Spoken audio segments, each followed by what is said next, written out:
What's up, guys? I'm Tony Dunst, back with another video blog coming to you from the Hyatt Regency in downtown Atlanta right now, as I am here for the Super Bowl this week and all the media and events leading up to the game. But I'll actually be flying back to Vegas the morning of the game unless I somehow miraculously score tickets like I did last year. But that seems very unlikely. These things are running $3,500 a piece. So for tonight, I'm situated here at the hotel, which is just full of people, and judging by the amount of giant muscular dudes walking around, probably some athletes, maybe some of the players, I don't know where they're staying, but the whole city is filling up. I was talking to the guy next to me on the plane today, and he was saying how a friend of his was downtown, or a coworker of his was downtown at a hotel this week, and on Tuesday and Wednesday the room was $200 a night, and on Thursday, Friday, it was like $1,400 a night, which is just absurd. So tomorrow I move to an Airbnb with 3 other guys, hopefully enough space for all of us. I don't exactly know what's coming up this week. At the convention center where they're holding all the media for the Super Bowl, I'm going down to Radio Row tomorrow and doing some interviews that my publicist has arranged, and I'll bring you guys in to the room and the whole process to ride along with me. So a lot of the reason I came here this week was to branch out my career in broadcasting. As we've discussed before, I think with the change in the law to sports betting, regarding sports betting here in the United States, I think there is great potential for someone with a gambling background to become a presence in mainstream sports broadcasting. I don't think that someone like me is ever going to be the guy they go to when they want an X's and O's analysis of what happened in a play.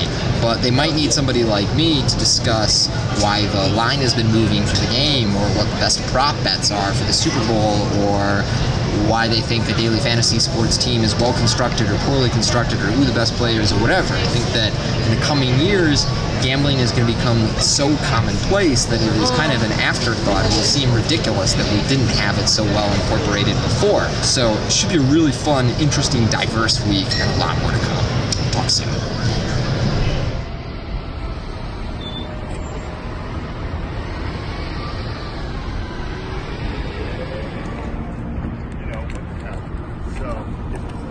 What's up, guys? We are here at Radio Row in the media center of the Super Bowl.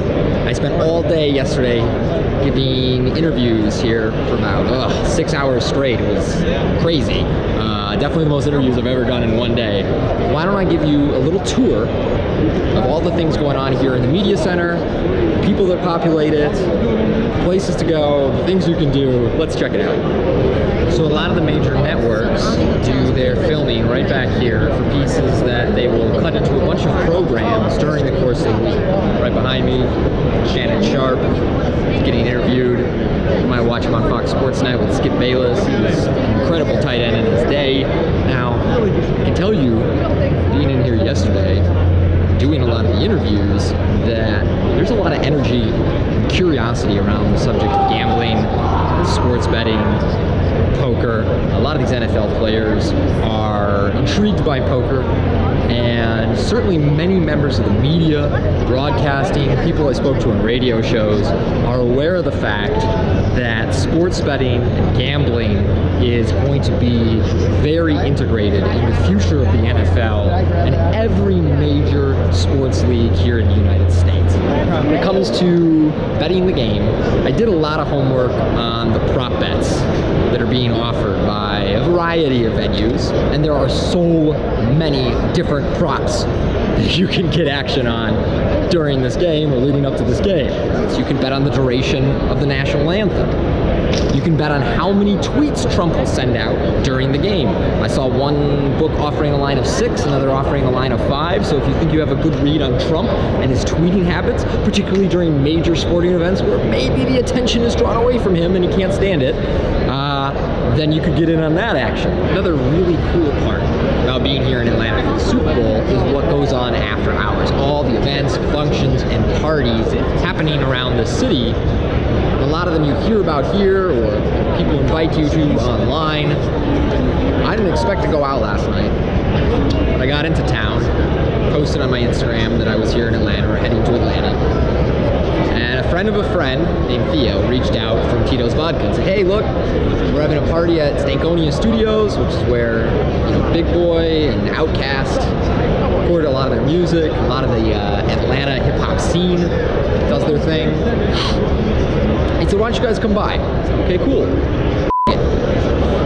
Went by the party last night. It was completely legit. I mean, some of the biggest names of the NFL were there. Michael Thomas, the receiver, was there. Richard Seymour, who a lot of you poker players will know because he has transitioned to poker. I think Richard Seymour is the best ex-professional athlete to become a poker player.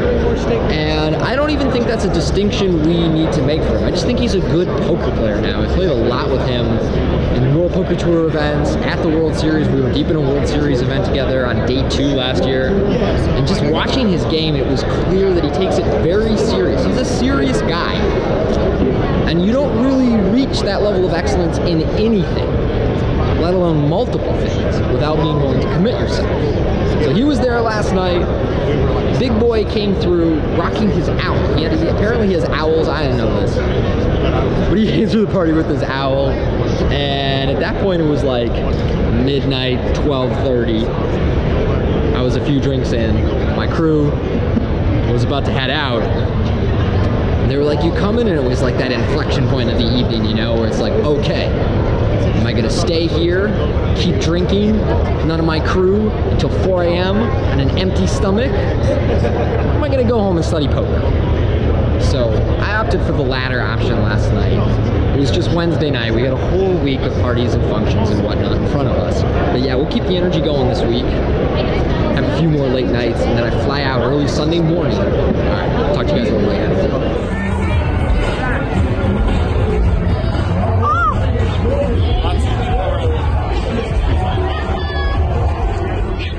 What's up, everyone? I am here with NFL and, more importantly, Packers legend Greg Jennings. Ooh, man, I'm trying not to freak out, but we got the Super Bowl coming up on Sunday. Right now, the spread is the Patriots favored by 2.5 points, so the Rams are getting 2.5. Now, Greg, you're not a big gambling guy, but let's say you had to make a bet on this game. You had to choose a side. Where does your money go?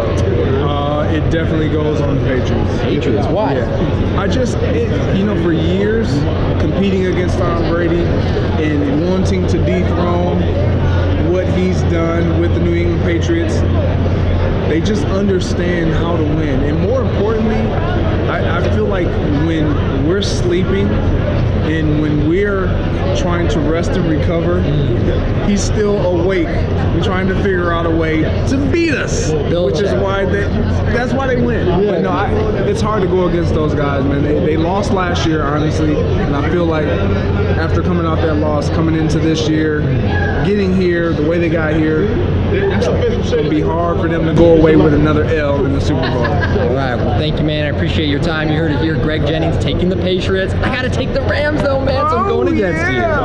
What's up, everyone? It is Friday in Atlanta, and as you can tell, the energy in this city and in this room is incredible right now. We are back at the NFL Fan Experience, and I wanted to take this opportunity as we draw closer to the big game to shout the bets I want to make and don't want to make up here in the NFL Experience. Let's talk about some of the bets that we will be making for the Super Bowl or not making.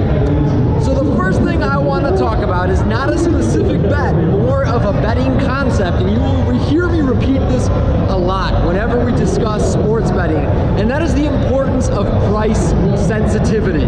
What that means is that anytime you want to make a sports bet, more important than being able to pick the right team or the right player is picking the right price, is getting the best price available. So in order to do that, you need to register at multiple casinos, let's say online betting app, or you look up, FanDuel and DraftKings sportsbooks have an app, of course.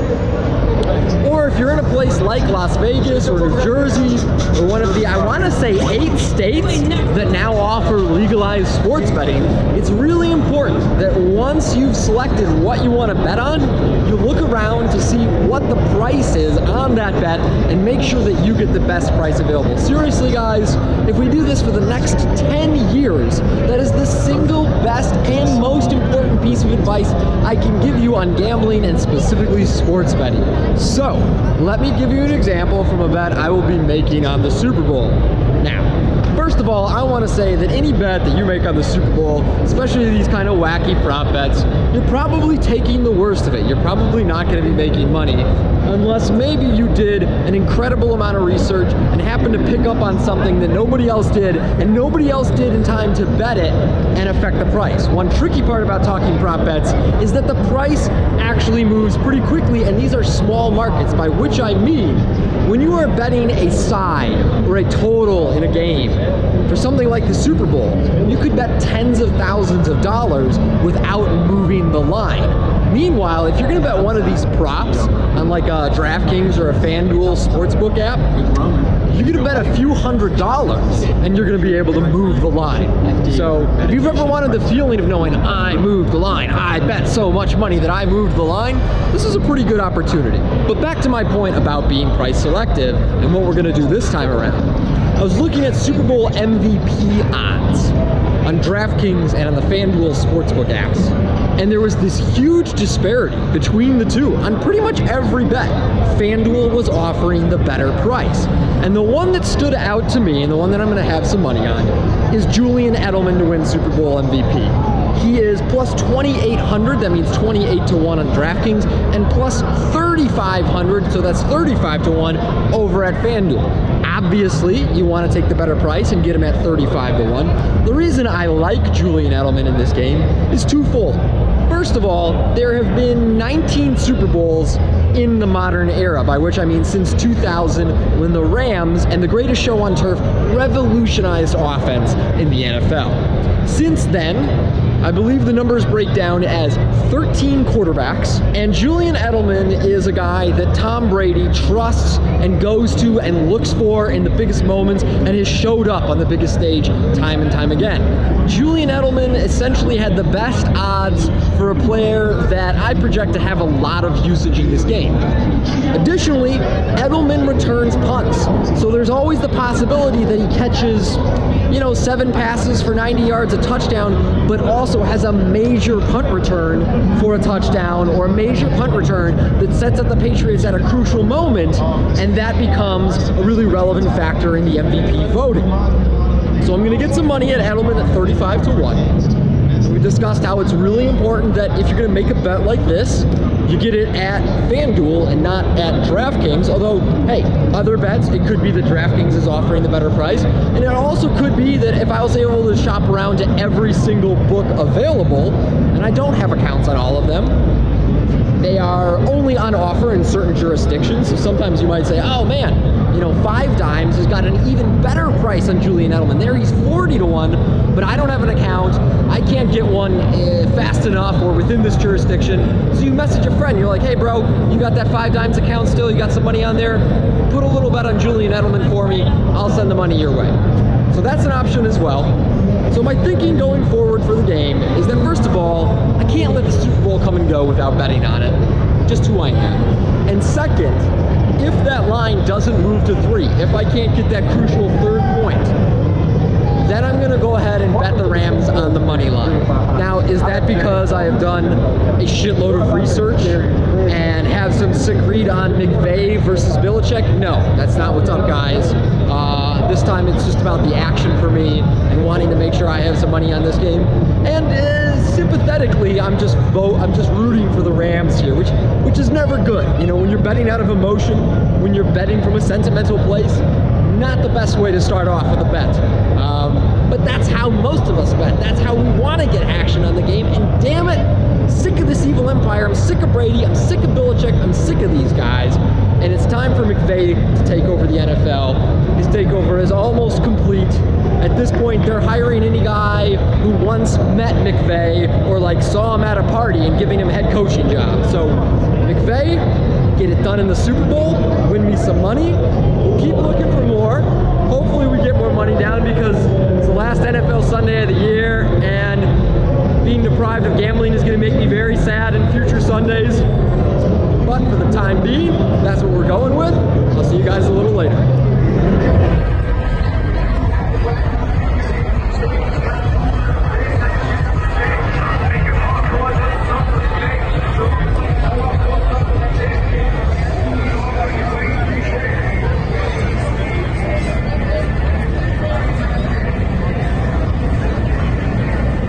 Everyone, it is the Saturday before the Super Bowl here in Atlanta, and as you can see and hear all around me, this place is one big party now. I spent the last few days hanging out around the media and the NFL experience, as I showed you guys, still hoping that the line will move to the Rams +3, but for the time being, it is holding steady at 2.5. So right now, my only bet on the Super Bowl is Julian Edelman at 35-1 to be Super Bowl MVP. If he wins, I'll scoop 7,000. But that's just kind of a fun screwing around bet. I don't have any like sharp picks to offer you guys. 538 published an interesting article yesterday where the author Josh Eschmeyer did a lot of research on the over-under in the national anthem bet and did a lot of homework on Gladys Knight's previous performances and watched all of the previous national anthems in the last like 40 Super Bowls or something. And after all his homework, came away thinking that the line was a little soft, that the over was probably the safe bet. But the tricky thing with sports betting is that you really have to be on it quickly. And by the time someone has published an article like that, typically the line has moved. They have often acted on the intel they've discovered and moved the line. So that is the case. And to be honest, the crazy thing is, I read that article. I thought it was really intelligent, well-researched. But then when I looked at the prices, it had moved so much in the direction of the bet he was recommending that if I were to bet that one, I would probably bet the other side. So like I told you earlier, when it comes to sports betting, price means almost everything. So I probably won't get on that. Regardless of what happens with the line in the game, I'm going to find a way to get on the Rams, whether that has to be money line or with the spread. But for the love of God, will you Rams please put an end to this evil empire? So that's going to be it from Atlanta, guys. We're going to try and get this video up today so we can talk about all this stuff before the Super Bowl kicks off tomorrow. I can't wait to watch the game. I'll be flying back to Vegas in the morning to make it in time for a watch party in the afternoon. Best of luck on your bets, and I'll see you next time with plenty of poker coming from Las Vegas. Take care, guys. So if you've enjoyed this vlog and want more great gambling content, please subscribe and I'll keep it coming for you. Thanks.